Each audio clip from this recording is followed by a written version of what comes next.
Good morning class. आज हम लोग पढ़ रहे थे कल की क्लास में उच्चतम न्यायालय, है ना। जैसा कि आप लोग यहाँ देख पा रहे हैं कि कल हम लोग जो है उच्चतम न्यायालय में पढ़ रहे थे।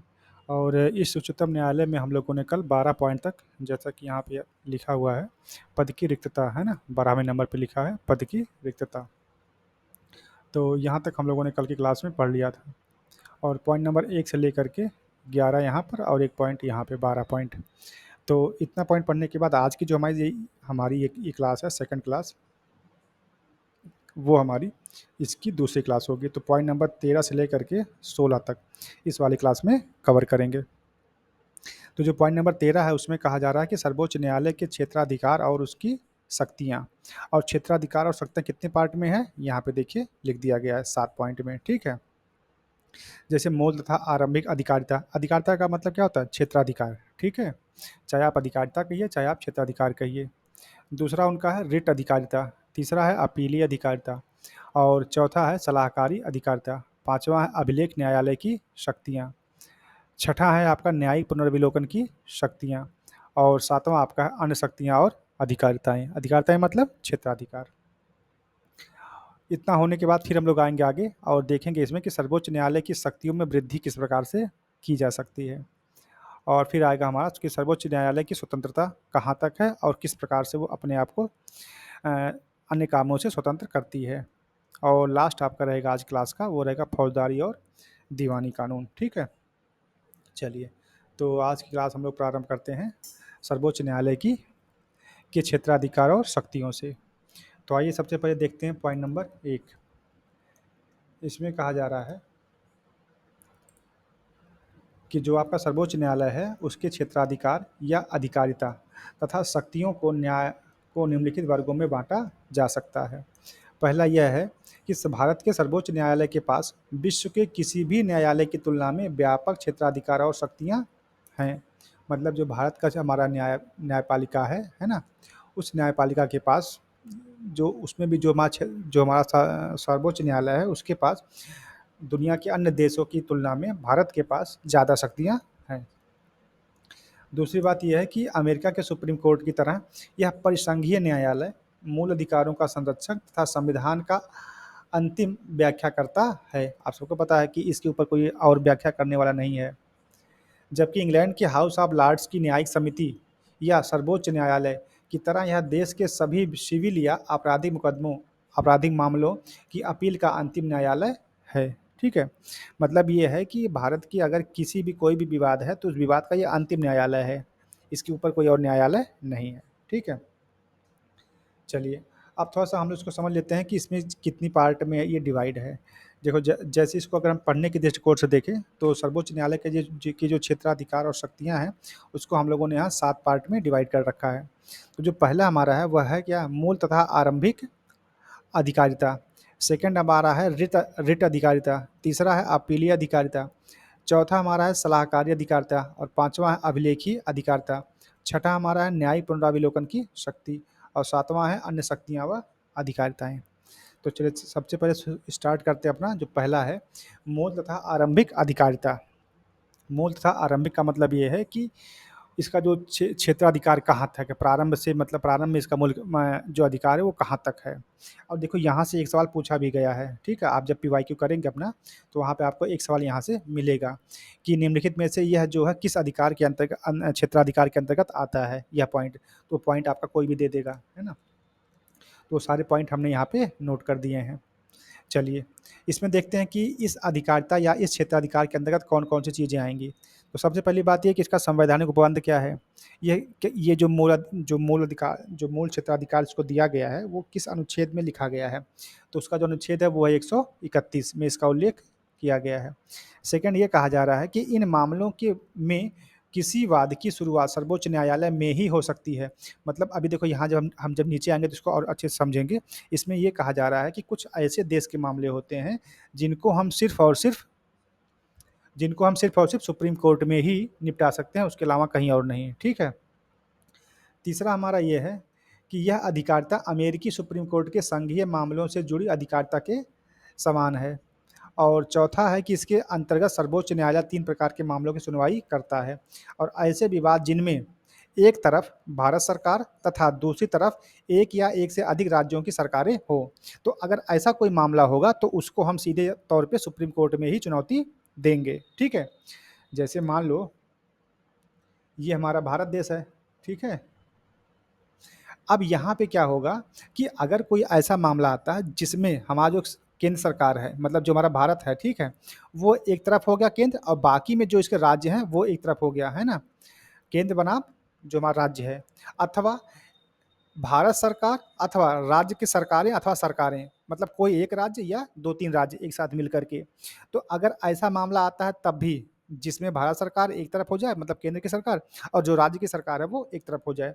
तो अगर ऐसा कोई मामला विवाद का आता है तो उसको कहाँ पे चुनौती देंगे हम? सीधे सुप्रीम कोर्ट में जाएँगे। दूसरा पॉइंट ये है कि 2 या 2 से अधिक राज्यों के बीच अगर कोई मसला फँसता है, जैसे मान लीजिए ये हमारा उत्तर प्रदेश है, बगल में हमारा मध्य प्रदेश है। अगर इन 2 राज्यों के मध्य कोई विवाद होगा, तो वो कहाँ पे देखा जाएगा? चूँकि भाई देखो, राज्य का जो हाईएस्ट जो न्यायालय है वो उच्च न्यायालय है, तो उस उच्च न्यायालय में हम सिर्फ़ उसी राज्य का मामला देख सकते हैं। लेकिन ये 2 राज्यों के मध्य का मामला है, तो जब 2 राज्यों के मध्य का मामला रहेगा तो वो कहाँ जाएगा? सीधे सुप्रीम कोर्ट जाएगा, ठीक है? तो अगर कोई ऐसी घटना आती है जहाँ पे 2 राज्य एक दूसरे के खिलाफ हो रहे हैं, तो ये मुकदमा कहाँ जाएगा? सीधे सुप्रीम कोर्ट में। तीसरा पॉइंट ये है कि अगर एक ओर भारत सरकार तथा एक राज्य या एक से अधिक राज्य तथा दूसरी तरफ एक या अधिक राज्य, मतलब एक साइड में जाए केंद्र हमारा, और प्लस कोई एक राज्य या 2-3 राज्य, और इसके जो है उलट में जो है कुछ और राज्य आ जाएँ, ठीक है? कुछ और राज्य, ठीक है? तो अगर ऐसी भी स्थिति बन रही है, तब भी हम ये कहाँ जाएँगे? सीधे सुप्रीम कोर्ट में जाएँगे, ठीक है? देखो यहाँ पे इसको अथवा करके लिख दिया गया है कि भारत सरकार प्लस कोई एक राज्य या 2-3 राज्य मिल कर के, अगर ये सब एक साइड में हो गए और प्लस राज्य की कुछ और राज्य की सरकारें हैं, तो दोनों जब के बीच अगर कोई मामला होगा तो उसके लिए हम कहाँ जाएँगे? सीधे सुप्रीम कोर्ट जाएँगे, ठीक है? तो ये विवाद जो है ये इसमें लिखा गया है। अच्छा, इसके अलावा कुछ ऐसे भी मामले हैं जो 2 राज्यों या 3 राज्यों के मध्य होंगे, लेकिन उन विवादों को हम सुप्रीम कोर्ट में चैलेंज नहीं कर सकते। जैसे वो कौन-सा है? उसको भी साथ में जान लेते हैं। जैसे अंतर्राज्यीय जल विवाद, अगर 2 राज्यों के मध्य कोई जल का विवाद है, तो इसके लिए हम सुप्रीम कोर्ट जो क्षेत्राधिकार है वो नहीं है, ठीक? दूसरा ये कि वित्त आयोग के संदर्भ में कोई मामला है तो वो भी नहीं रहेगा। तीसरा है कि केंद्र और राज्यों के मध्य खर्चों व पेंशन का जो समझौता है उसके लिए भी नहीं है। चौथा ये है कि केंद्र व राज्यों के बीच वाणिज्यिक प्रकृति वाला कोई साधारण विवाद हो तो वह भी नहीं रहेगा। पाँचवाँ है कि केंद्र के खिलाफ राज्य के किसी नुकसान की भरपाई करनी हो तब भी नहीं रहेगा। और छठा ये है कि कोई विवाद जो किसी पूर्व संवैधानिक संधि, समझौता, प्रसंविदा सनद तथा अन्य समान संस्थाओं को लेकर के उत्पन्न हुआ है आदि। तो अगर इस 6 प्रकार के जो जो विवाद हैं, इन 6 विवाद हैं, इन 6 विवाद के लिए आप डायरेक्ट जो है जो क्षेत्राधिकार है सुप्रीम कोर्ट का, उसमें ये नहीं आते। बाकी इसके अलावा अगर ये 3 विवाद हैं, जहाँ पर इस तरह के 3 विवाद आते हैं, ये जो हमने लाल-पीला कर दिया है ना, ये वाला विवाद। इसमें अगर कोई विवाद होता है तो इसके लिए जो है सुप्रीम कोर्ट का क्षेत्राधिकार में आता है वो, ठीक है? चलिए, दूसरी बात ये है कि रिट अधिकारिता या मतलब रिट जारी करने का जो क्षेत्राधिकार है, उसके बारे में क्या बातें हैं? तो सबसे पहले हम यही समझ लेते हैं कि रिट क्या होता है ना? रिट कह सकते हैं या कह सकते हैं प्रादेश या कह सकते हैं क्षमादेश। ये होता क्या है? इसका अर्थ होता है कि प्रशासनिक या न्यायिक अधिकार से युक्त किसी संस्था द्वारा दिया गया कोई औपचारिक आदेश। तो कोई संस्था, तो संस्था मतलब सर्वोच्च न्यायालय तो एक संस्था है ना भाई? तो उस न्यायालय द्वारा जो दिया गया आदेश होगा उसी को हम क्या बोलेंगे? रिट बोलेंगे। और वो जो है किसी खास मामले में ही दिया जाएगा, है ना? चलो, अच्छा इसकी बात जो संविधान में कहाँ पे लिखी गई है रिट अधिकारिता के बारे में? संविधान के अनुच्छेद 32 में सर्वोच्च न्यायालय को रिट अधिकारिता दी गई है। मतलब रिट जारी करने का जो क्षेत्राधिकार है, वह अनुच्छेद 32 के तहत सर्वोच्च न्यायालय को दिया गया है। पॉइंट नंबर 2 ये कह रहा है कि नागरिकों के मूल अधिकारों की रक्षा के लिए सर्वोच्च न्यायालय रिट जारी करता है, और ये 5 रिटें इस प्रकार से हैं। पहला ये है कि बंदी प्रत्यक्षीकरण, अगर यहाँ पे कोई समस्या आ रही है तो इसके लिए भी रिट जारी कर सकता है।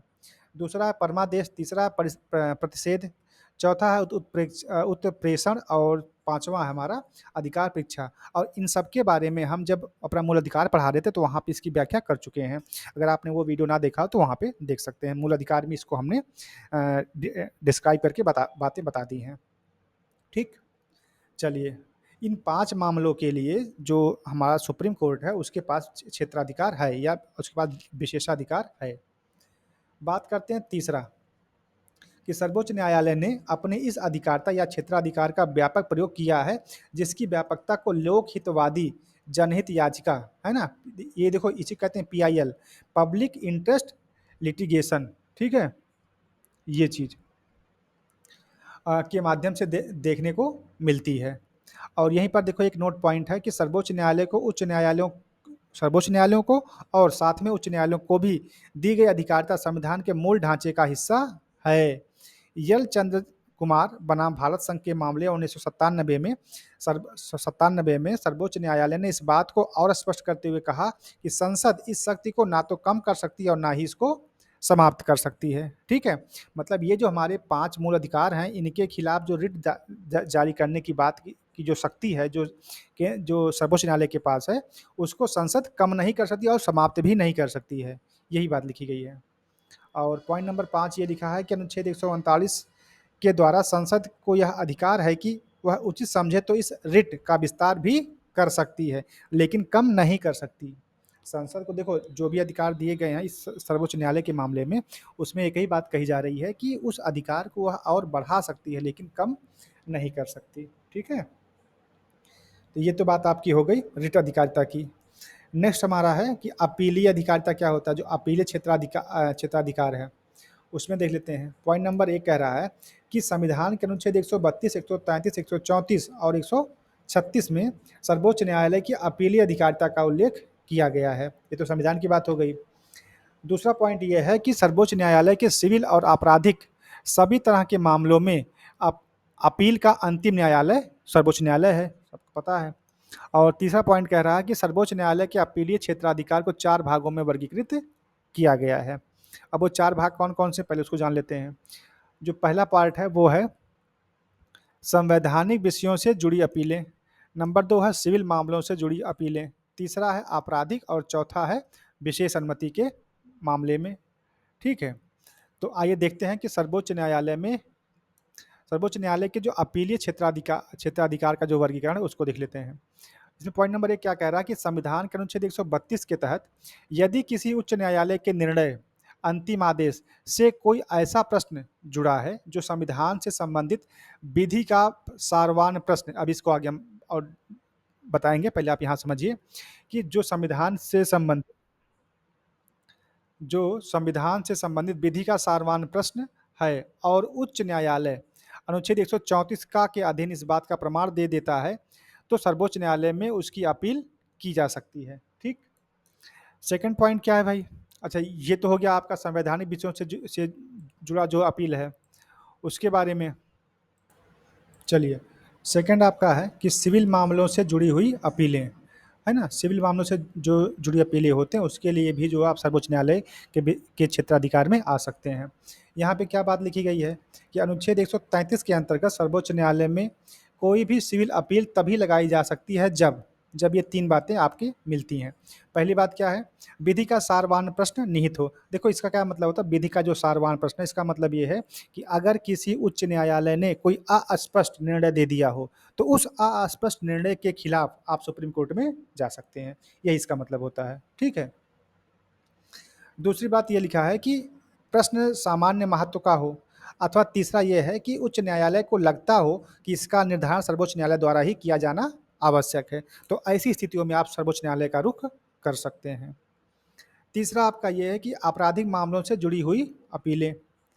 पहला इसमें देखो क्या कर रहा है कि अपील 2 प्रकार से की जा सकती हैं। पहला ये कि उच्च न्यायालय के प्रमाण पत्र के साथ और दूसरा उच्च न्यायालय के प्रमाण पत्र के बिना। और जो चौथा इसका पार्ट है वो है विशेष अनुमति की अपीलें। इसमें देखो शामिल है कि पॉइंट नंबर 1 अनुच्छेद 136 के द्वारा यह व्यवस्था दी गई है कि जो विषय उन 3 अपीलों में शामिल ना हो या किसी अन्य रूप में हो, तो उसे जो है इसमें शामिल माना जाएगा। पॉइंट नंबर 2 है कि इसके तहत सुप्रीम कोर्ट किसी भी मामले से जुड़े विषय को शामिल कर सकता है। और तीसरा ये है कि इसके तहत कोर्ट मार्शल के निर्णयों के विरुद्ध अपील स्वीकार नहीं की जा सकती। ठीक है। और एक बात और इसमें जो बहुत स्पष्ट रूप से लिखा गया है, उसको नोट पॉइंट में हमने कर दिया है कि आपराधिक मामलों से जुड़ी अपीलों के अंतर्गत सर्वोच्च न्यायालय ने उच्च न्यायालयों को 2 परिस्थितियों में प्रमाण पत्र जारी करने की सलाह दी है। पहला प्रमाण पत्र कब मिलेगा और दूसरा प्रमाण पत्र कब मिलेगा कि आप जो सुप्रीम कोर्ट जाकर के अपनी अपील कर सकते हैं। तो देखो, तो जो पहला मामला है वो है कि विधि का जो सारवान प्रश्न अगर निहित है, तो देखो अब विधि का जो सारवान प्रश्न वो क्या होता है, इसको हमने यहाँ पे लिख दिया है कि विधि का जो सारवान प्रश्न ये होता क्या है कि सर्वोच्च न्यायालय द्वारा कोई स्पष्ट निर्णय ना दिया गया हो, मतलब अस्पष्ट निर्णय दे दिया गया हो, है ना? या घुमा-फिरा के बात कह दी गई हो। तो अगर ऐसी कोई स्थिति बनती है तो आप इस कंडीशन में सुप्रीम कोर्ट का दरवाज़ा खटखटा सकते हैं। दूसरी बात ये है कि किसी प्रश्न पर विभिन्न उच्च न्यायालयों में मतभेद हो। अगर कभी ऐसा होता है कि कोई ऐसा मामला है, जैसे अभी देखो जो उत्तर प्रदेश में और जो बिहार और जो आपका राजस्थान में जो आपका ये बीएड वाला मामला चल रहा है ना, तो कुछ राज्य कह रहे हैं कि एनआईओएस वालों को हम शामिल करेंगे, कुछ लोग कह रहे हैं कि हम नहीं शामिल करेंगे। कुछ राज्य के जो उच्च न्यायालय हैं उसने बीएड को प्राइमरी में पाबंदी लगा दी है, और कुछ ने पाबंदी नहीं लगाई है, ठीक है? तो अब देखो ये क्या है, ये कुछ उच्च न्यायालयों के बीच क्या है, मतभेद है। तो ऐसी स्थिति में भी हम क्या कर सकते हैं, सीधे देश सुप्रीम कोर्ट के में जा सकते हैं। वही बात यहाँ कही जा रही है, ठीक है? तीसरी बात ये कह रहा है कि सर्वोच्च न्यायालय के किसी उच्च न्यायालय के निर्णय के विपरीत निर्णय दिया गया हो, किंतु उच्च न्यायालय के निर्णय को पलटा ना गया हो, ठीक? और चौथी बात ये है कि संविधान के किसी उपबंध की स्पष्ट व्याख्या की ज़रूरत हो। अगर संविधान की कोई ऐसी बात जो अस्पष्ट रूप से है, तो उसके खिलाफ भी आप जो है सुप्रीम कोर्ट का जो विशेषाधिकार जो जो उसका क्षेत्राधिकार है, उसमें आप अपील कर सकते हैं। और दूसरा पॉइंट ये इसमें लिखा है कि यदि गंभीर अन्याय की आशंका है, जो मामले बिना उच्च न्यायालय के प्रमाण पत्र के सर्वोच्च न्यायालय की अधिकारिताओं में आते हैं, उनके लिए 2 स्थितियाँ बनती हैं। पहला ये बनता है कि यदि सत्र न्यायालय द्वारा किसी अभियुक्त को दोषमुक्त किया गया हो, किंतु उच्च न्यायालय ने दोषी करार करते हुए मृत्युदंड दे दिया हो। तो अब देखो यहाँ पे क्या है कि सत्र न्यायालय से गलती हो गई, है ना? तो इसके खिलाफ भी आप आगे अपील कर सकते हैं। सेकंड ये है कि यदि उच्च न्यायालय ने किसी अधीनस्थ न्यायालय से कोई मुकदमा अपने पास मंगवा लिया हो एवं दोषी करार देते हुए उसे मृत्युदंड का आदेश दे दिया हो। कई बार क्या होता है कि उच्च न्यायालय ने जो छोटे वाले जो आपके न्यायालय वहाँ से फाइलें मंगवा करके उस पे निर्णय ले लेते हैं, ठीक है? अब इसके भी खिलाफ अगर आपको दिक्कत है तो आप सुप्रीम कोर्ट के विशेषाधिकार में अपील कर सकते हैं, ठीक? ये तो बात आपकी हो गई कि सर्वोच्च न्यायालय के अपीलीय जो क्षेत्राधिकार हैं उनके बारे में। अब हम जो नेक्स्ट पॉइंट है, पॉइंट नंबर 4, उसकी चर्चा करेंगे और उसमें लिखा है कि सलाहकारी अधिकारिताएँ। अधिकारिता का मतलब क्षेत्राधिकार, सलाहकारी वाला जो है। पॉइंट नंबर इसमें पहला लिखा है कि अनुच्छेद 143, आप सबको पता है कि सर्वोच्च न्यायालय को सलाहकारी अधिकारिता दी गई है, और ये किसको देने की बात कही जा रही है? राष्ट्रपति को सलाह देने की बात हो रही है। 143 नंबर तो आप सबको याद ही होगा, अनुच्छेद 143, है ना? तो ये कितना अच्छा नंबर है, आप सबको पता होगा इसके बारे में। तो इसके तहत जो है सर्वोच्च न्यायालय क्या करता है? सर्वोच्च न्यायालय जो है वो राष्ट्रपति को सलाह दे सकता है, लेकिन अब राष्ट्रपति उस सलाह को मानने के लिए बाध्य नहीं है, ठीक है? भाई देखो 143 का जब बात आती है, अनुच्छेद 143 की, तो वहाँ पे सिर्फ़ आप अपना प्रस्ताव रख सकते हैं सामने वाले की तरफ, लेकिन अब सामने वाला इस प्रस्ताव को मानने के लिए बाध्य नहीं है, समझ रहे हैं ना? तो वही बात यहाँ पर भी देखिए कही जा रही है कि अनुच्छेद 143 के द्वारा जो है सर्वोच्च न्यायालय को सलाहकारी अधिकारिता दी गई है, मतलब उसको क्षेत्राधिकार दिया गया है। पॉइंट नंबर 2 कह रहा है कि अनुच्छेद 143 एक के अनुसार यदि किसी समय राष्ट्रपति को प्रतीत होता है कि विधि या तथ्य का कोई ऐसा प्रश्न उत्पन्न हुआ है या संभावना ऐसी है जो ऐसी प्रकृति का या ऐसे व्यापक महत्व का है कि उस पर सर्वोच्च न्यायालय की राय प्राप्त करना उपयुक्त है, तो वह उस प्रश्न पर विचार करने के लिए उच्चतम न्यायालय को निर्देशित कर सकेगा, और वह न्यायालय ऐसी सुनवाई के पश्चात जो ठीक समझता है उसे राष्ट्रपति पर उनकी राय प्रतिवेदित कर सकता है। इसमें क्या कहा जा रहा है? इसमें यही कहा जा रहा है कि अगर कभी राष्ट्रपति को ऐसा लगता है कि देश का कोई बड़ा मुद्दा है और उस पर वो निर्णय नहीं ले पा रहे हैं, तब वो क्या करेंगे? तब वो उस निर्णय को, उस विवाद को या उस समस्या को सुप्रीम कोर्ट के पास निर्देशित कर देंगे। अब सुप्रीम कोर्ट उस पर आदेश नहीं देगा, उस पर उनको सलाह देगा कि सर आप इस मामले में तरीके से अपना अपना निर्णय दे सकते हैं और उस निर्णय और उस सलाह को राष्ट्रपति मानने के लिए बाध्यकारी नहीं होंगे। स्पष्ट रूप से जानते रहिएगा। ठीक। पॉइंट नंबर 3 कह रहा है कि अनुच्छेद 143 दो 143 दो में कहा गया है कि यदि कोई विषय अनुच्छेद 131 के परंतुक में लिखा गया है तो राष्ट्रपति उसे सर्वोच्च न्यायालय की राय जानने के लिए भी निर्दिष्ट कर सकता है और सर्वोच्च न्यायालय उस पर विचार विमर्श के उपरांत अपनी राय दे सकता है। तो यहाँ पर देखो जो ये जो सलाहकारी अधिकारिता है इसमें जो है यही बातें कही जा रही हैं कि राष्ट्र जो हमारा सर्वोच्च न्यायालय है वो राष्ट्रपति को अपनी सलाह दे सकता है। ठीक है। अब किस किस प्रकार की सलाह है वो बातें आपको हम यहाँ बता रहे हैं। ठीक है। पॉइंट नंबर 4 ये कहा जा रहा है कि अभी तक राष्ट्रपति की ओर से अनुच्छेद 143 दो के तहत एक भी प्रश्न नहीं पूछा गया है। और पॉइंट नंबर 5 ये कह रहा है कि ये नोट पॉइंट भी है, अनुच्छेद 143 के तहत पूछे गए प्रश्न पर सर्वोच्च न्यायालय ने केरल शिक्षा अधिनियम 1958 में स्पष्ट किया था कि राष्ट्रपति को दी गई राय सम्मान के योग्य है किंतु बाध्यकारी नहीं है और वर्तमान स्थिति भी यही है। मतलब ये है कि सर्वोच्च न्यायालय ने अगर राष्ट्रपति को कोई सलाह दी है तो यह सम्मान करने वाली बात है कि ठीक है सर, आपने बहुत अच्छा किया, आपका हम सम्मान करते हैं, आपने हमारी इस समस्या में अपना सलाह दिया है। लेकिन ऐसा नहीं हो सकता है कि आपके निर्णय को मानने के लिए राष्ट्रपति बाध्य हो। ठीक है, ये बात। तो इस बात पे बहुत अच्छे से गौर करिएगा, क्योंकि जब एग्जामिनर पेपर सॉल्व सेट करेगा तो उसमें ये सेंटेंस को घुमा भी सकता है कि सर्वोच्च न्यायालय द्वारा दी गई सलाह को राष्ट्रपति मानने के लिए बाध्य होता है। बताइए, तो आप वहाँ पे क्या करेंगे? सेंटेंस गलत रहेगा। वह जो है राष्ट्रपति उनके सलाह का सम्मान कर सकता है लेकिन बाध्य नहीं है उनके मानने के लिए। ठीक है ना दोस्त, इस बात को जानते रहिएगा। ये हो गई आपकी सलाहकारी अधिकारिता। अधिकारिता का मतलब होता है क्षेत्राधिकार। ठीक। अब पॉइंट नंबर 5 की बात करें तो इसमें लिखा है कि अभिलेख न्यायालय की शक्तियां। ये क्या होता है भाई, अभिलेख न्यायालय की शक्तियां?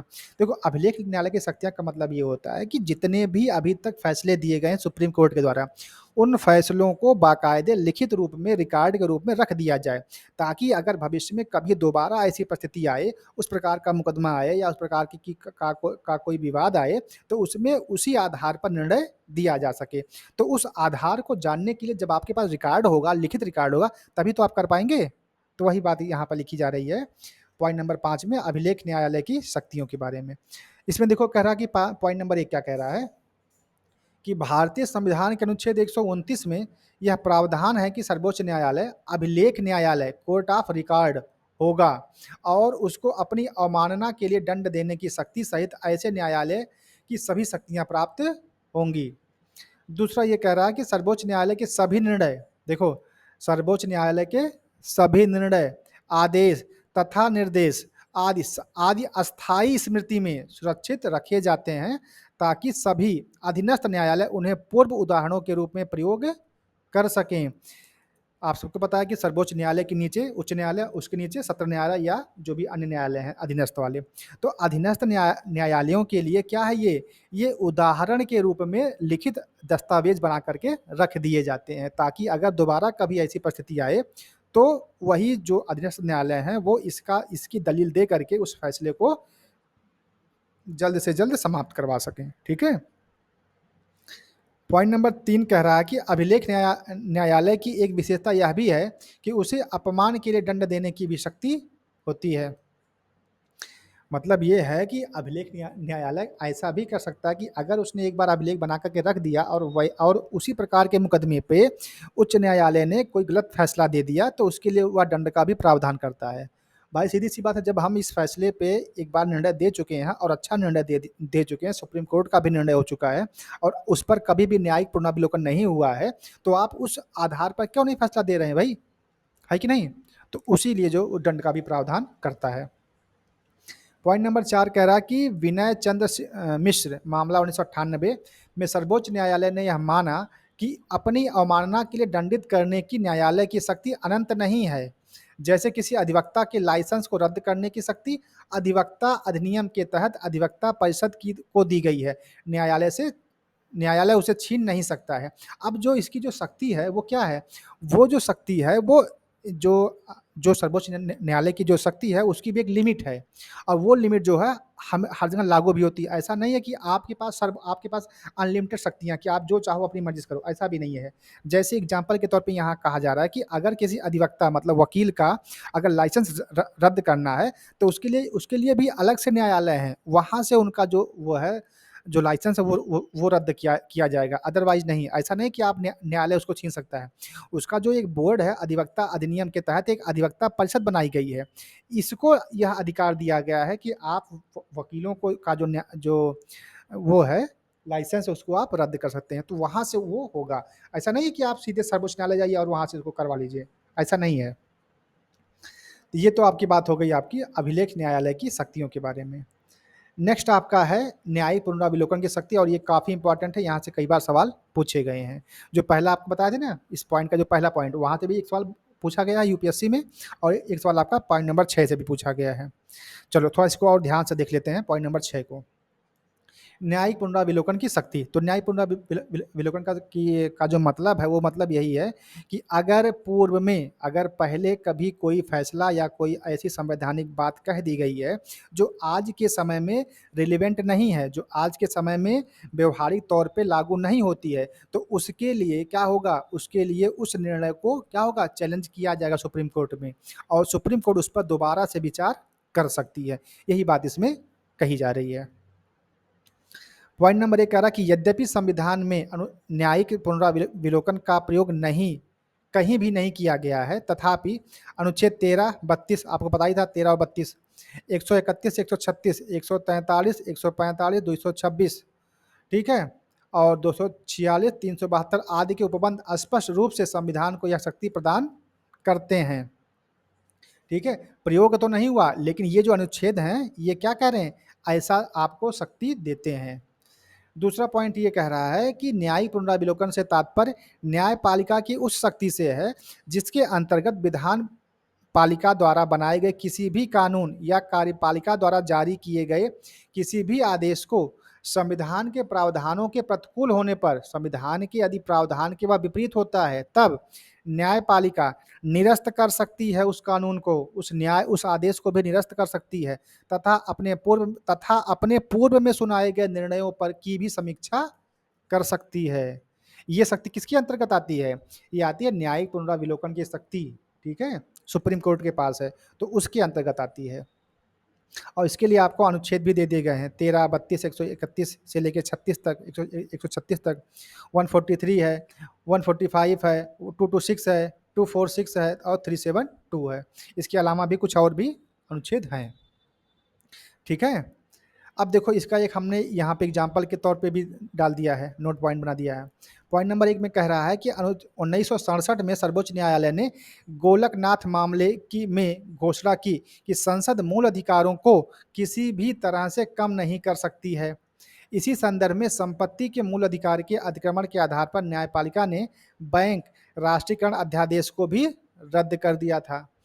पॉइंट नंबर 2 है कि 1973 में जो सर्वोच्च न्यायालय के केशवानंद वाद का निर्णय देते हुए संसद मूल अधिकारों में तो संशोधन कर सकती है, किंतु मूल अधिकारों के मूल ढांचे में संशोधन नहीं कर सकती या बदलाव नहीं कर सकती।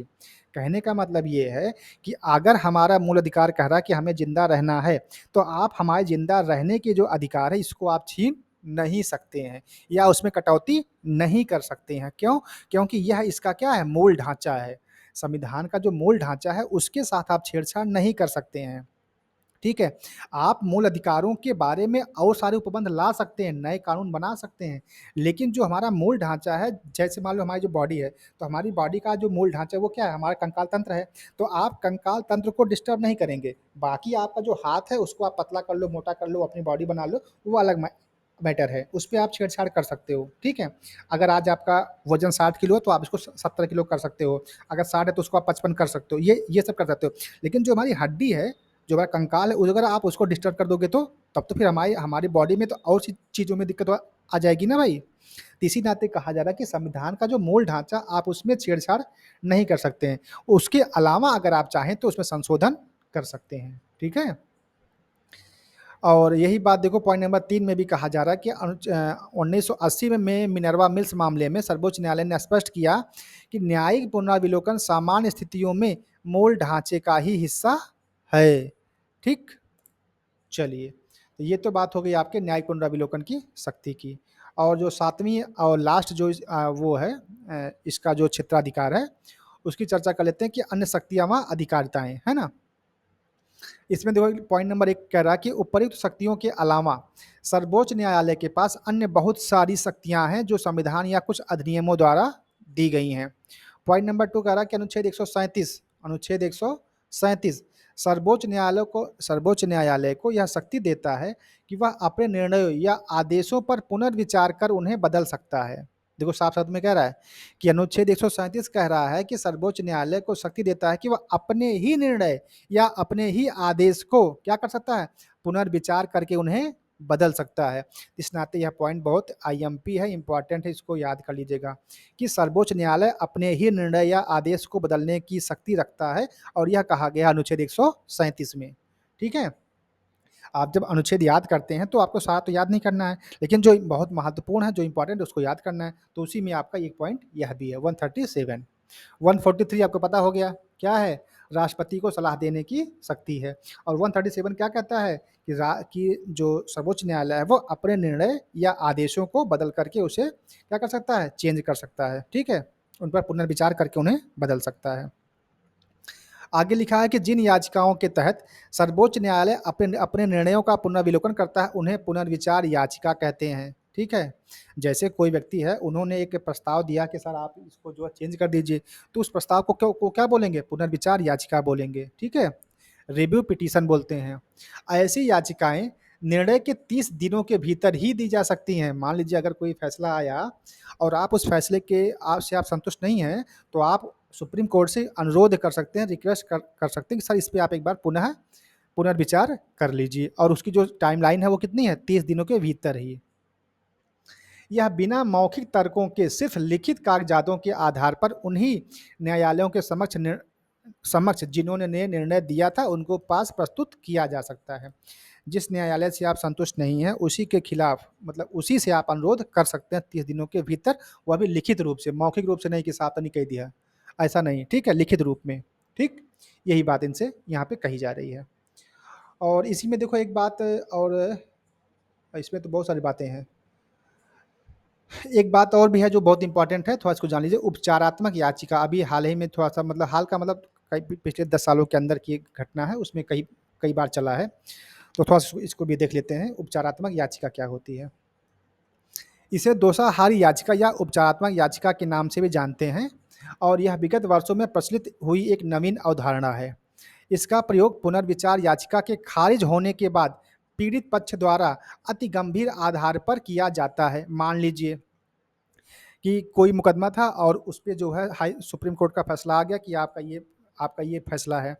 उसके बाद जो हमारा पीड़ित पक्ष था उसने जो है उस पे पुनर्विचार के लिए याचिका फिर डाल दी। मान लो दोबारा भी वही फैसला आ जाता है, तो अब उस कंडीशन में क्या होगा? अब उस कंडीशन में देखो भाई, 2 बार एक ही फैसला आ गया।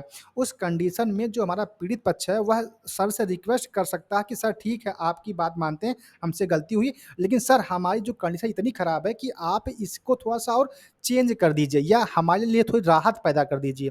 तो उस कंडीशन में जो है, इस जो आपकी उपचारात्मक याचिका है वह भी डाली जा सकती है। ठीक है? तो देखो वही बात यहाँ पे कही गई कि अगर मामला बहुत गंभीर है तो उस आधार पर आप उपचारात्मक याचिका भी डाल सकते हैं। यदि सर्वोच्च न्यायालय का कोई वरिष्ठ अधिवक्ता इस याचिका की गंभीरता की पुष्टि करता है तो उपचारात्मक याचिका स्वीकार की जानी चाहिए। अगर कोई जो वरिष्ठ अधिवक्ता है उसने भी इस बात को लेकर के सीरियस हुआ और पुनः जो है वो कहाँ गया, सुप्रीम कोर्ट गया और उस पर जो है याचिका को डाला, तो अब क्या होगा कि सुप्रीम कोर्ट इसको मानना चाहिए। बाध्यकारी अभी भी नहीं है, मानना चाहिए। ठीक है, पुष्टि के पश्चात इस याचिका को एक ऐसे पैनल को भेज दिया जाता है जिसमें सर्वोच्च न्यायालय के 3 वरिष्ठतम न्यायाधीश सहित उक्त मामले में निर्णय सुनाने वाले न्यायाधीश भी शामिल होते हैं। अब देखो कि एक हमारा कोई पीड़ित परिवार है जिसने सर्वोच्च न्यायालय में अपील डाली कि सर हमारा ये मामला है और इसमें जो है क्या होना चाहिए। तो सर्वोच्च न्यायालय ने अपना एक फैसला दे दिया। अब वो जो पीड़ित परिवार है वो उस फैसले से संतुष्ट नहीं होता है, ठीक है। तब उसने क्या किया कि 1 माह के भीतर जो है उपचारात्मक याचिका जो है पुनः डलवा दिया किसी वरिष्ठ अधिवक्ता के माध्यम से। तब क्या करेगी जो हमारा सुप्रीम कोर्ट है तब सुप्रीम कोर्ट क्या करेगी, उस पर पुनः विचार करेगी कि भाई हो सकता है कि हम इंसान ही हैं तो हमसे गलती हो सकती है, या हो सकता है कि हमारा जो फैसला है उसको थोड़ा सा और मॉडिफाई हम कर सकते हैं ताकि इस पीड़ित पक्ष को कुछ लाभ मिल जाए। तो अगर ऐसी कोई स्थिति बनती है, इस बात की अगर पुष्टि होती है, तब सुप्रीम कोर्ट क्या करेगा, वह जो है एक टीम बनाएगा 3 लोगों की, जिसमें 3 वरिष्ठतम जो आपके न्यायाधीश वो रहेंगे और प्लस साथ में जिस न्यायाधीश ने उस फैसले को दिया था वो भाई साहब भी रहेंगे। तो ये लोग मिल करके पुनः उस पे विचार करके आपका जो फैसला देंगे। यही बात कही जा रही है उपचारात्मक याचिका के बारे में। ठीक है? आई होप कि आपको हमारी बातें समझ में आ रही होंगी। ठीक? चलिए, इसके अलावा जो अन्य शक्तियाँ हैं, थोड़ा-सा उसको जान लेते हैं और अन्य शक्तियों से कई सवाल पूछे गए हैं, तो जितने हमने लाल-लाल पॉइंट किए हैं, वो सारे सवाल पूछे गए हैं। ठीक? पॉइंट नंबर 3 कह रहा है कि अनुच्छेद 139 का द्वारा सर्वोच्च न्यायालय को यह शक्ति दी गई है कि यदि किसी मामले में विधि का सारवान प्रश्न निहित हो, सारवान का मतलब आपको पता है कि जब बात स्पष्ट नहीं होती है, तो अगर कोई सारवान प्रश्न निहित हो और उससे जुड़े मामले अलग-अलग उच्च न्यायालयों में चल रहे हों, ठीक? जैसे अभी हमने आपको एग्ज़ाम्पल दिया था बीएड वाला मामला कि कई सारे हाई कोर्टों में उसका मामला चल रहा है।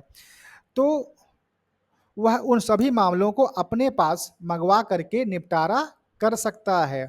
ऐसा वह महान्यायवादी के निवेदन पर भी कर सकता है अथवा स्वप्रेरणा से भी कर सकता है। जैसे अभी हमने कहा ना कि जो बीएड वाला मामला चल रहा है, तो बीएड का जो प्राइमरी में शामिल करने की बात कही जा रही है, तो कुछ जो हमारे उच्च न्यायालय हैं, वो शामिल करने की बात करते हैं और कुछ कहते हैं कि नहीं, ये शामिल नहीं होगा।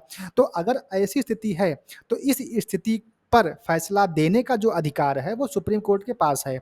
अब अगर हमारा जो देश का महान्यायवादी है, अगर वो निवेदन करते कि सर इस मामले पर आप फैसला दे दीजिए, अथवा अगर सुप्रीम कोर्ट स्वप्रेरणा से भी अगर चाहे तो वह इन सारे उच्च न्यायालयों के की फाइल्स को अपने पास बुला करके अपना फैसला दे सकता है।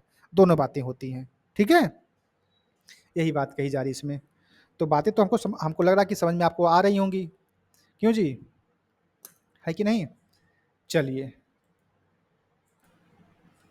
चलिए, जो नेक्स्ट हमारा पॉइंट है, वो है अनुच्छेद 141 पॉइंट नंबर 4 क्या कह रहा है भाई? पॉइंट नंबर 4 कह रहा है कि अनुच्छेद 141 में यह प्रावधान है कि सर्वोच्च न्यायालय द्वारा घोषित विधि मतलब कानून भारत के राज्य क्षेत्र के भीतर सभी न्यायालयों पर आबद्ध कर होगी।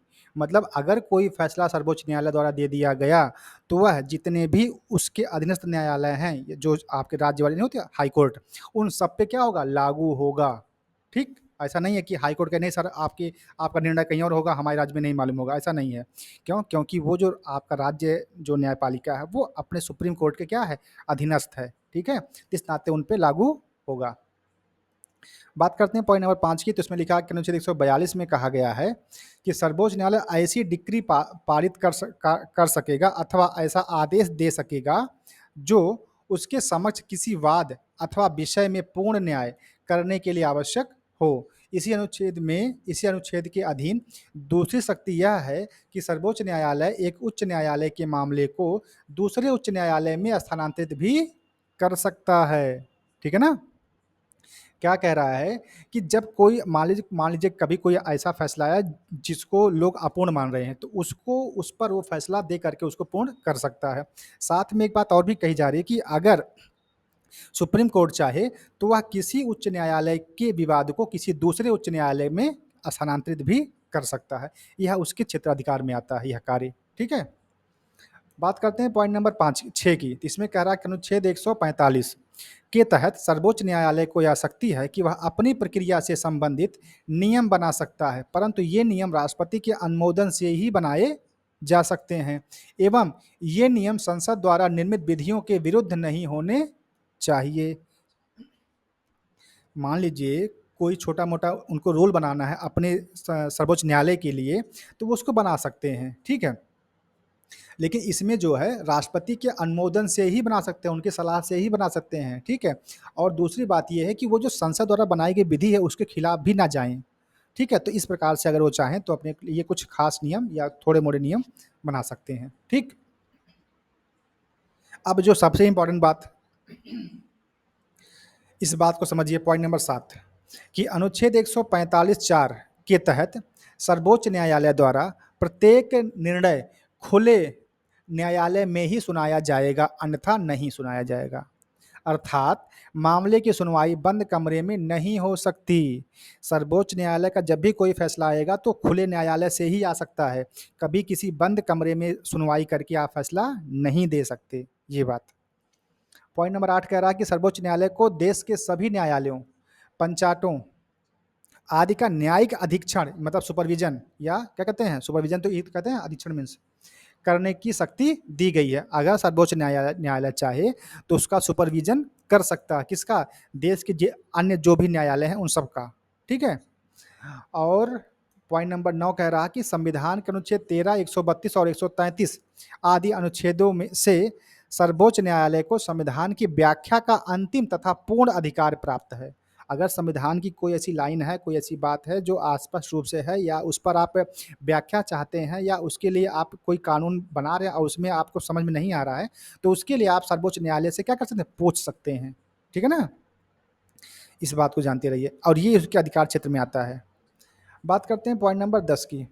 इसमें कहा जा रहा है कि राष्ट्रपति तथा उपराष्ट्रपति के निर्वाचन संबंधी विवादों के निपटाने की शक्ति सिर्फ और सिर्फ सर्वोच्च न्यायालय के पास है। ये बात तो हम आपको बहुत बहुत पहले बता चुके हैं कि निर्वाचन जब होगा राष्ट्रपति का और उपराष्ट्रपति का, तो उससे संबंधित कोई भी विवाद होगा तो वह सिर्फ और सिर्फ सर्वोच्च न्यायालय के ही क्षेत्राधिकार में होगा, ठीक?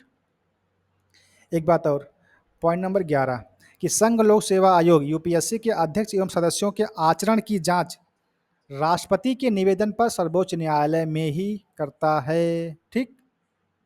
ये चीज़। अब हम करते हैं बात अपने सर्वोच्च न्यायालय की शक्तियों में वृद्धि कैसे होती है। अभी तक तो आप लोगों ने ये जाना कि जो सर्वोच्च न्यायालय की जो शक्तियाँ हैं, वो अन्य जो शक्तियाँ हैं या जितनी मतलब एक्स्ट्रा शक्तियाँ हैं उसके बारे में आपने जाना। बाकी जो आपके 6 शक्तियाँ अभी ऊपर बताई गई हैं, उनके अलावा ये सारी शक्तियाँ थीं। चलो, इसके बाद पॉइंट नंबर अगला देखते हैं। उसमें कहा जा रहा है कि सर्वोच्च न्यायालय की शक्तियों में वृद्धि।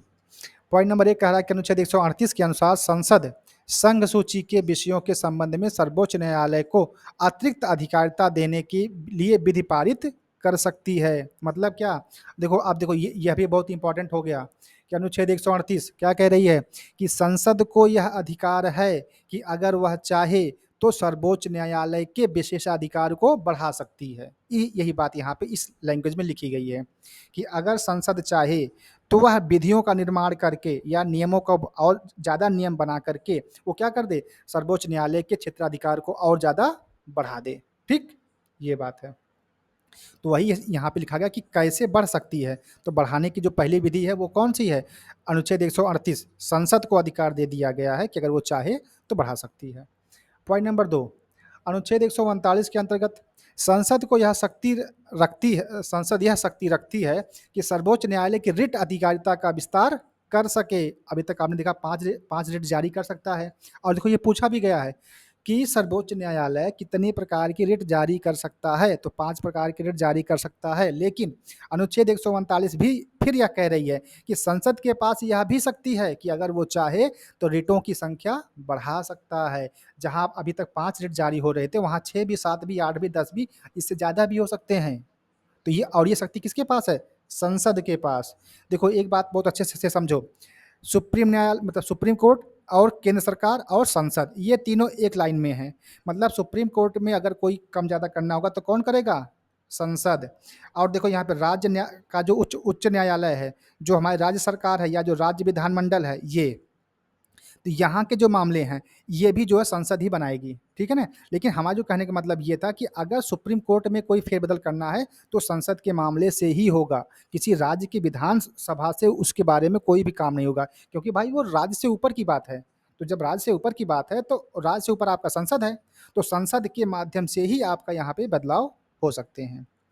चलो मुन्ना, बात करते हैं पॉइंट नंबर 3 की। इसमें कहा जा रहा है कि अनुच्छेद 140 में यह प्रावधान है कि संसद विधि द्वारा सर्वोच्च न्यायालय को ऐसी आनुषंगिक शक्तियां दे सकती है जो सर्वोच्च न्यायालय को दी गई शक्तियां तथा अधिकारिताओं को प्रभावी बनाने के लिए आवश्यक हैं। ठीक है, 140 ये कह रहा है कि संसद विधि द्वारा सर्वोच्च न्यायालय को ऐसी शक्तियां दे सकता है जो उसके प्रभाव को क्या कर सकते हैं और अच्छा करने के लिए या बढ़ाने के लिए आवश्यक होंगी। और पॉइंट नंबर 4 कह रहा है कि अनुच्छेद 134 के तहत संसद आपराधिक मामलों में सर्वोच्च न्यायालय की अधिकारिता यानी कि क्षेत्राधिकार को बढ़ा सकती है। संसद द्वारा इसका प्रयोग 1970 में अपीलीय अधिकारिता के अंतर्गत किया जा चुका है। अगर वो चाहे तो आपराधिक मामलों में सर्वोच्च न्यायालय की का जो क्षेत्राधिकार है उसको भी वह संसद बढ़ा सकती है, नियम बना के, कानून बना के। और ये बात के लिए कौन सा अनुच्छेद है? 134 का 2। ठीक, चलिए अब थोड़ा सा हम ये जान लेते हैं कि जो हमारा सर्वोच्च न्यायालय है उसकी स्वतंत्रता कहाँ तक है, वो कहाँ तक अपने आप के फैसले को रख सकती है, उसमें कोई हस्तक्षेप नहीं कर सकता है। भाई देखो, आपकी स्वतंत्रता का मतलब उसमें कोई हस्तक्षेप ना करे, यही मतलब हुआ। तो वही बात देखो यहाँ पे भी कही जा रही है कि सर्वोच्च न्यायालय की स्वतंत्रता। अब किन किन मामलों में सर्वोच्च न्यायालय स्वतंत्र है, उस पर कोई हस्तक्षेप, बाहरी हस्तक्षेप नहीं होगा। तो कौन कौन से मुद्दे हैं यहाँ पे हम लोग यहाँ पे देख पा रहे हैं। देखो 8 मुद्दे हैं। ठीक है, अब 8 में जो 7वां है, भाई साहब ये सवाल पूछा गया है। ठीक है, 7वां सवाल बहुत तगड़ा सवाल है और हमेशा एग्जाम में पूछा जाता है कि ये बताओ, अगर कोई सर्वोच्च न्यायालय का जो न्यायाधीश है अगर वो रिटायर हो गया तो क्या वह किसी न्यायालय में प्रैक्टिस कर सकता है, वकालत कर सकता है कि नहीं कर सकता है? बोलो भाई, ये बात पूछी गई है। और साथ में यह बात भी पूछी गई है कि क्या उच्च न्यायालय का कोई वरिष्ठ जो न्यायाधीश है अगर वह रिटायर होता है तो वो कहाँ कहाँ पे अपनी वकालत कर सकता है अथवा नहीं कर सकता है। और ये बहुत ही टफ सवाल भी मानते हैं और ये आसान भी सवाल मानते हैं और कई बार पूछा गया है। ठीक है, अभी आगे मिलेगा तो बताएंगे। चलिए, इसमें हम सबसे पहला पॉइंट ये देखते हैं कि विधि के शासन को समुचित तरीके से चलाने के लिए न्यायपालिका की स्वतंत्रता बहुत महत्वपूर्ण होती है। ऐसी कुछ स्वतंत्रता को हम निम्नलिखित प्रावधानों के माध्यम से समझ सकते हैं। सबसे पहला एक कि न्यायाधीशों की नियुक्ति, अभी कल ही पढ़ाए थे। न्यायाधीशों की नियुक्ति के लिए क्या क्या मैटर है भाई? कोलेजियम सिस्टम, कोलेजियम प्रणाली बनाई गई है। ठीक है, राष्ट्रीय न्यायिक नियुक्ति आयोग को क्या कर दिया गया? असंवैधानिक घोषित कर दिया गया है। अब कोलेजियम सिस्टम में क्या बना गया कि 5 लोगों की बेंच होगी, समिति होगी और वही लोग जिसको चाहेंगे उसको जो सर्वोच्च न्यायालय का जो न्यायाधीश उसको बना देंगे। तो वही बात ये कही जाती है। तो न्यायाधीशों की जो नियुक्ति का मामला है उस संदर्भ में सर्वोच्च न्यायालय क्या है? स्वतंत्र है। इसमें कोई बाहरी हस्तक्षेप नहीं कर सकता, ना तो वो संसद है, ना तो वो आपकी जो कार्यपालिका है या कोई अन्य पर्सन, कोई भी उसमें हस्तक्षेप नहीं कर सकता। तो वही बात देखो यहाँ पर भी लिखी गई है। इसमें देखो क्या लिखा गया है, इसमें लिखा ये गया है कि वर्तमान समय में न्यायाधीशों की नियुक्ति एक मंडल यानी कि कोलेजियम द्वारा होती है जिसके सभी 5 सदस्य न्यायाधीश होते हैं, अर्थात कार्यपालिका का हस्तक्षेप ना के बराबर होता है। ठीक है, दूसरी बात ये कार्यकाल की सुरक्षा। न्यायाधीशों को 65 वर्ष तक कार्य करने की सुरक्षा दी गई है जिसे कार्यपालिका या विधायिका नहीं छीन सकती। ठीक, हाँ, अभी उस दिन क्या बताए थे हम कि अभी तक जो है कार्यकाल जो इनका है न्यायाधीशों का, उसके बारे में संविधान में कोई उपबंध नहीं किए गए हैं, लेकिन ऐसे कुछ नियम बनाए गए हैं जिसके आधार पर यह कहा गया है कि जो सुप्रीम कोर्ट का न्यायाधीश होगा वो 65 वर्ष की आयु के बाद रिटायर हो जाएगा। ठीक है, अब जो नियम बन गया है, अगर और साथ में वहीं यह भी लिखा गया था कि अगर इसको कम ज़्यादा किया जाना है या कोई आपत्ति करता है तो इस संदर्भ में संसद नियम बना करके इसको कम या ज़्यादा कर सकती है। किसको? 65 वर्ष की आयु को। ठीक है, तो वही बात यहाँ भी कही जा रही है कि अभी तक फिलहाल की जो बात है, जो इस समय मामला चल रहा है वर्तमान में, उसमें ये कह रहा है कि 65 वर्ष तक तो आप जो है कार्य करने की सुरक्षा दी गई है जिसे कार्यपालिका अथवा विधायिका नहीं छीन सकती है। इन्हें इनके पद से हटाने का एकमात्र तरीका संचित कदाचार के आधार पर संसद के दोनों सदनों के विशेष बहुमत से हटाया जाना है, जो कि अत्यंत कठिन है।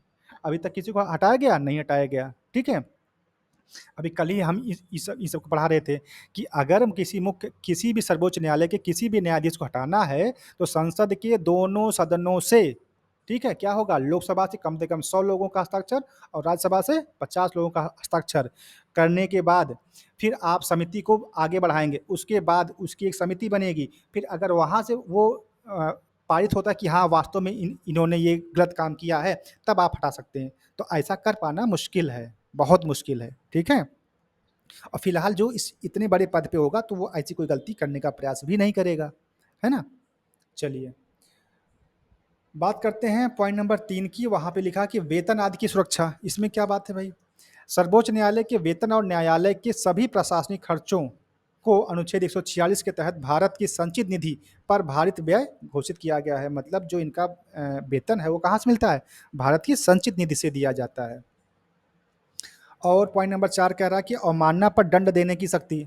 अनुच्छेद 129 सर्वोच्च न्यायालय को अभिलेख न्यायालय के रूप में अवमानना के लिए दंड देने की शक्ति प्रदान करता है। पॉइंट नंबर 2 अनुच्छेद 121 का यह प्रावधान करता है कि न्यायाधीश द्वारा अपने कार्य के निर्वहन के संदर्भ में किए गए आचरण पर संसद बहस नहीं की जाएगी, महाभियोग प्रक्रिया को छोड़ करके। और महाभियोग प्रक्रिया के बारे में हमने आपको बताया था कि महाभियोग की प्रक्रिया सिर्फ और सिर्फ राष्ट्रपति पर लागू होती है, ठीक है? किस पे लागू होती है? सिर्फ और सिर्फ राष्ट्रपति पर। लेकिन आम तौर पे ऐसा कहा जा सकता है कि न्यायाधीश पर महाभियोग लगाया जाता है, लेकिन इसका प्रयोग लिखित रूप से कहीं भी संविधान में नहीं किया गया है। बहुत स्पष्ट रूप से जानिए, महाप्रयोग शब्द का प्रयोग सिर्फ और सिर्फ राष्ट्रपति को हटाने के लिए ही किया गया है, अदरवाइज किसी के साथ नहीं, ठीक है? इसको जानते रहिएगा। चलिए, नेक्स्ट आपका है अधिकारिता में कटौती। अधिकारिता में कटौती। संसद को अनुच्छेद 138, 139, 134(2) के तहत सर्वोच्च न्यायालय की अधिकारिता को बढ़ाने की शक्ति दी गई है, किंतु कम करने की नहीं दी गई है। बहुत स्पष्ट रूप से समझिए इसको। अगर आयोग पेपर बनाएगा तो वहाँ पे यह भी सेंटेंस डाल सकता है कि संसद को यह अधिकार है कि वह सर्वोच्च न्यायालय के क्षेत्राधिकार को कम या ज़्यादा कर सकती है। क्या ये सेंटेंस सही है? नहीं सही है। क्यों? क्योंकि अनुच्छेद 138, 139 और 134(2) यह कहता है कि संसद को सर्वोच्च न्यायालय की अधिकारिता या क्षेत्राधिकार को सिर्फ और सिर्फ बढ़ाने की शक्ति है, ना कि कम करने की। क्लियर हुआ? चलो बच्चों, पॉइंट नंबर 6 कह रहा है कि अनुच्छेद 146 के तहत भारत के मुख्य न्यायाधीश को शक्ति दी गई है कि वह सर्वोच्च न्यायालय के अधिकारियों व सेवकों की नियुक्ति करे, ठीक? और पॉइंट नंबर 7 जो कि सबसे इंपॉर्टेंट, बहुत ज्यादा इंपॉर्टेंट, ठीक? इस तरह हमने यहाँ पे लिखते हैं मोस्ट आईएमपी, ठीक है? चलो भाई, चलिए, जो सबसे इंपॉर्टेंट पॉइंट है वो है पॉइंट नंबर 7। इसमें क्या कह रहा है कि संविधान के अनुच्छेद 124(7) के अनुसार सेवानिवृत्त होने के पश्चात सर्वोच्च न्यायालय के न्यायाधीश किसी भी न्यायालय में वकालत नहीं कर सकते। बहुत स्पष्ट रूप से समझिएगा कि यदि कोई व्यक्ति जो सर्वोच्च न्यायालय का न्यायाधीश रहा हो, चाहे वो मुख्य हो चाहे वो न्यायाधीश रहा हो, ठीक है, अगर वो वहाँ से रिटायर होता है तब वह भारत के किसी भी न्यायालय में वकालत नहीं कर सकता, ठीक?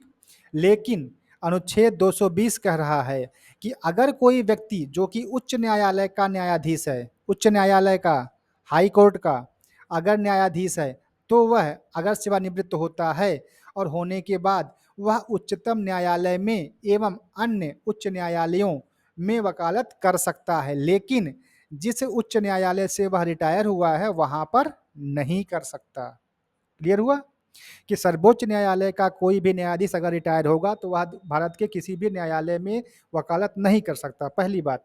दूसरी बात यह कि अनुच्छेद 220 कहता है कि यदि कोई हाई कोर्ट का न्यायाधीश है, उच्च न्यायालय का न्यायाधीश है, अगर वह रिटायर होता है तो वह सर्वोच्च न्यायालय या उच्च न्यायालय कहीं पर भी कर सकता है वकालत, लेकिन जिस न्यायालय से वह रिटायर हुआ है वहां पे वकालत नहीं कर सकता। क्लियर है? और ये सवाल कई बार पूछा जाता है और हमने बहुत स्पष्ट रूप से इस बात को लिख दिया है। साथ में एक बात और, पॉइंट नंबर 8 कि सेवानिवृत्त होने के बाद न्यायाधीशों को वकालत करने से तो रोका गया है। और ये किसकी बात हो रही है? मुख्य सर्वोच्च न्यायालय के न्यायाधीश की बात हो रही है कि सर्वोच्च न्यायालय के न्यायाधीशों को वकालत करने को रोका गया है, लेकिन राजनीतिक पदों पर या आयोगों से जुड़ी नियुक्तियों को स्वीकार करने से रोका नहीं गया है। इसका हालिया एग्जाम्पल है, अभी एक माननीय न्यायमूर्ति थे, उन्होंने बीजेपी ज्वाइन कर ली है। अभी हाल ही की घटना है, अभी इसी साल की घटना है 2024 की, कि एक न्यायमूर्ति माननीय थे, और वो जो है जब सुप्रीम कोर्ट से जब बाहर आए, शायद सुप्रीम कोर्ट थे या उच्च न्यायालय, हम बहुत स्पष्ट रूप से नहीं जान पा रहे हैं, आपको कभी बता देंगे किसी वीडियो में। तो जब वो वहाँ से रिटायर हुए तो उसके बाद उन्होंने बीजेपी ज्वाइन कर ली। तो वही बात यहाँ पे लिखी जा रही है कि सेवानिवृत्त होने के बाद वकालत करने से रोका गया है, लेकिन राजनीतिक पदों पर अगर आप जाना चाहते हैं तो आप बिल्कुल जा सकते हैं, कोई इसमें रुकावट नहीं है। ठीक, तो ये बात आपकी हो गई क्या, सर्वोच्च न्यायालय की स्वतंत्रता के बारे में।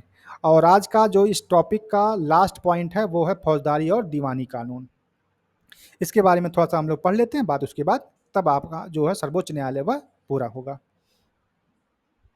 चलिए भाई, फौजदारी और दीवानी कानून क्या होता है, तो इसको बात समझ लेते हैं कि आपराधिक या फौजदारी मुकदमा, और दूसरा होता है दीवानी या सिविल कानून।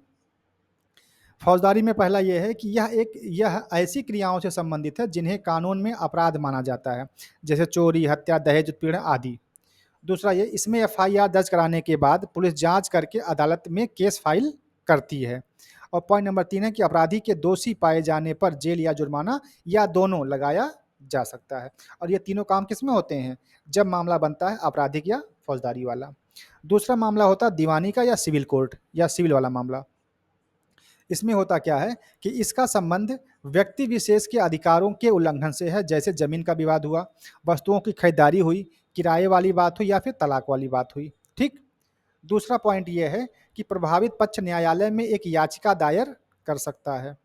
पॉइंट नंबर 3 ये है कि किराए से संबंधित मामले में मकान मालिक किराएदार या अथवा किराएदार मकान मालिक पर मुकदमा दर्ज करवा सकता है। और पॉइंट नंबर 5 ये कह रहा है कि इसमें अदालत द्वारा उचित राहत की व्यवस्था की जाती है। तो ये कुछ बातें थी आपकी फौजदारी और दीवानी कानून की। बाकी जो आपने ऊपर पढ़ा है वो सारी बातें आपकी सर्वोच्च न्यायालय की रही हैं।